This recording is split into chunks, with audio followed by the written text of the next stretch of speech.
la collectivité territoriale de Guyane, on va dire de façon plus simple, la CTG, est une jeune collectivité puisqu'elle a moins de 10 ans. Elle est née de la fusion du département et de la région en 2015. Donc au moment où cette réforme est arrivée, la collectivité n'était pas encore en phase stable de fonctionnement et les enjeux du territoire étaient très éloignés du diagnostic national et de la loi qui en découlait.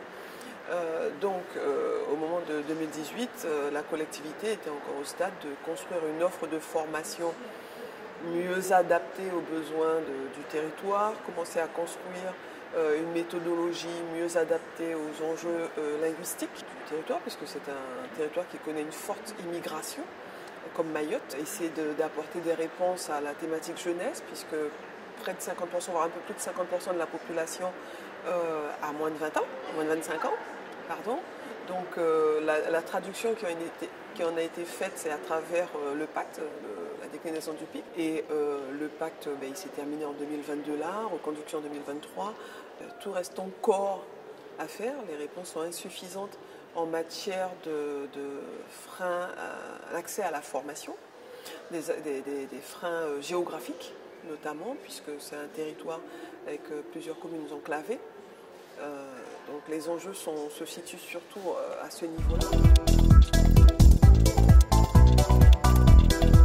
Aujourd'hui, en termes de stratégie, nous avons choisi de créer un parcours innovant, inédit, très ambitieux, qui permette de répondre à la question géographique, donc par un maillage territorial en termes d'infrastructures, en termes d'offres de services multipartenariales. Et l'innovation consiste surtout à inverser le prisme de traitement de l'offre de formation en allant créer sur les territoires de l'emploi. Donc la collectivité territoriale, comme toutes les régions, a la compétence du développement économique. Donc on part du développement économique, aller stimuler l'emploi local à partir du co-diagnostic territorial avec les villes d'accueil, avec des partenaires en coopération régionale. Je pense notamment à un partenariat avec le SENAI, qui est le centre de formation brésilien, pour nous accompagner sur du diagnostic en termes de tout ce qui est développement agroalimentaire, l'industrialisation agroalimentaire. Donc ça, c'est un exemple. On fait ce co-diagnostic territorial avec les communes, on crée de l'emploi, on stimule cet emploi local avec de l'entreprise d'insertion, par exemple. Et à partir de ces emplois identifiés en prospective et en création, on décline l'offre de formation.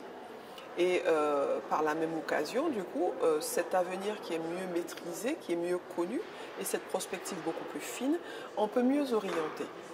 Donc tout ce qui est service public régional de l'orientation est revu aussi et remis à plat pour un parcours intégré, un parcours, c'est la mode de le dire comme ça, un parcours sans couture.